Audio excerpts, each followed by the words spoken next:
Hi friends, आप सभी को मेरे वीडियो में स्वागत है। आप लोग कैसे हैं? आशा करती हूँ आप लोग अच्छे होंगे और मैं भी अच्छी हूँ।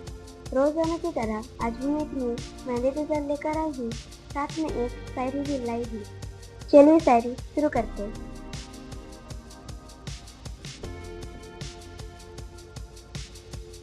रंग हजारों है बहार में, रंग हजारों है बहार में, सिंदूर जैसा ना कोई। चूड़ियाँ हजारों रंग के हैं हाथों में, चूड़ियाँ हजारों रंग के हैं हाथों में, मेहंदी जैसा ना कोई।